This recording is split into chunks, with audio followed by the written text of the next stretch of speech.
रुख करेंगे राजधानी दिल्ली का। आज प्रयागराज में सीएम योगी ने पवित्र स्नान किया तो कल वो दिल्ली के महादंगल में एंट्री मारने वाले हैं। हिंदुत्व की जिस पिच पर योगी ने हरियाणा और महाराष्ट्र में चुनावी बैटिंग की, चुनावी मौसम वैज्ञानिकों का अनुमान है कि वही सियासी शोले दिल्ली में भी गिरने वाले हैं। योगी फैक्टर का दिल्ली में क्या हो सकता है असर, चलिए समझाने की करते हैं कोशिश। बटेंगे तो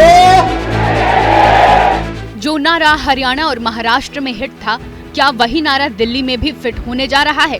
राजधानी में बटेंगे तो कटेंगे नारे की आहट तेज हो चली है। बटेंगे तो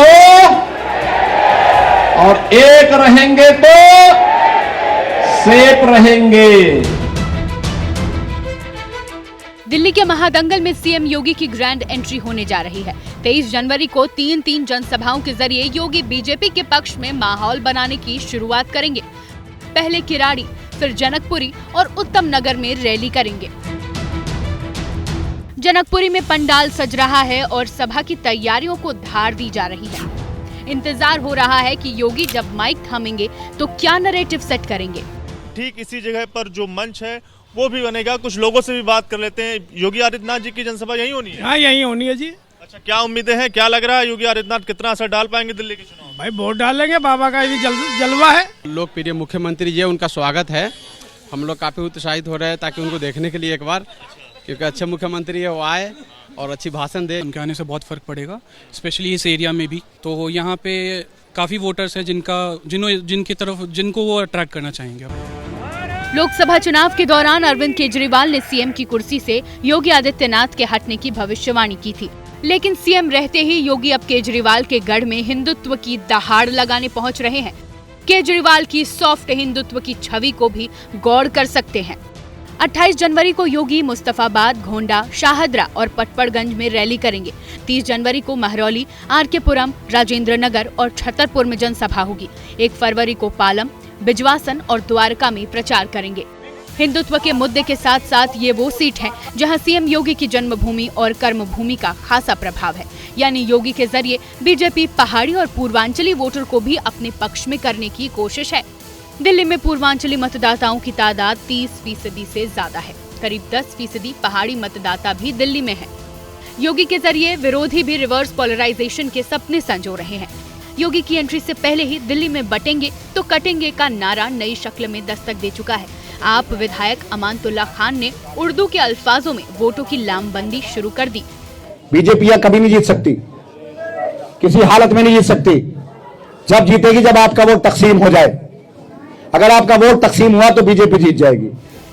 उर्दू शब्द तकसीम का अर्थ बटना होता है, यानी अमानतुल्लाह का भाव यही है कि मुस्लिम वोट बटा तो बीजेपी का फायदा होगा। डर भले ही बीजेपी का दिखाया जा रहा हो, लेकिन ओखला में अमानतुल्लाह की मुश्किल कांग्रेस और एआईएमआईएम ने बढ़ा रखी है। और अब सवाल है कि दिल्ली में कौन बटेगा और कौन एकजुट रहेगा। दिल्ली की लड़ाई हर गुजरते दिन के साथ दिलचस्प हो चली है। कल सीएम योगी दिल्ली में आने वाले हैं, लेकिन आज प्रधानमंत्री नरेंद्र मोदी ने दिल्ली में बीजेपी कार्यकर्ताओं को जीत का मंत्र दे दिया है। बीजेपी कार्यकर्ताओं के पास पीएम के इस मंत्र को वोटरों के दिल में पहुंचाने के लिए सिर्फ 2 हफ्ते का वक्त बचा है। क्या है वो फॉर्मूला जो पीएम की ओर से दिया गया, इस रिपोर्ट में देखिए। तस्वीरें उस वक्त की है जब पीएम मोदी दिल्ली जीतने के लिए बीजेपी के बूथ स्तरीय कार्यकर्ताओं को मंत्र दे रहे थे। आप सब कार्यकर्ताओं ने जिसे अपना जीवन मंत्र बनाया है वो है मेरा बूथ सबसे मजबूत। मेरा बूथ सबसे मजबूत कार्यक्रम के तहत पीएम मोदी ने दिल्ली के बीजेपी कार्यकर्ताओं से बात की और उन्हें टारगेट भी दिया। क्या इस चुनाव में सिर्फ विजय काफी नहीं है? हर बूथ 2 लक्ष्य तय कर सकता है। एक, मतदान के पुराने सारे रिकॉर्ड तोड़ेंगे। पिछले 10 साल में जितना मतदान हुआ है उससे ज्यादा मतदान हमारे बूथ में होगा। लोकसभा चुनाव के नतीजों की याद दिलाकर पीएम ने कार्यकर्ताओं को उनकी शक्ति का एहसास दिलाया। साथ ही कांग्रेस और आप पर निशाना साधा। पहले कांग्रेस ने और फिर आपदा वालों ने, आपदा ने दिल्ली के लोगों से बहुत विश्वासघात किया है और इतने डरे हैं कि रोज उनको एक नई घोषणा लेकर के सुबह सुबह आ जाना पड़ता है। कहते फिर आएंगे। तो लोग कह रहे हैं ये फिर खाएंगे।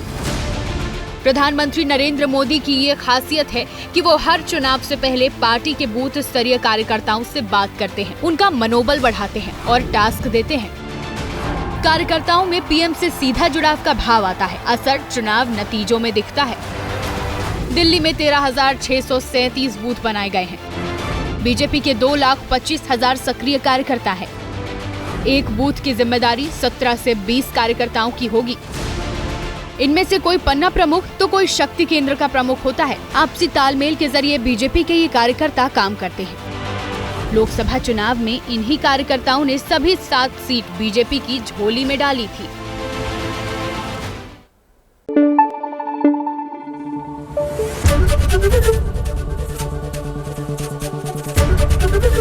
एबीपी न्यूज आपको रखे आगे।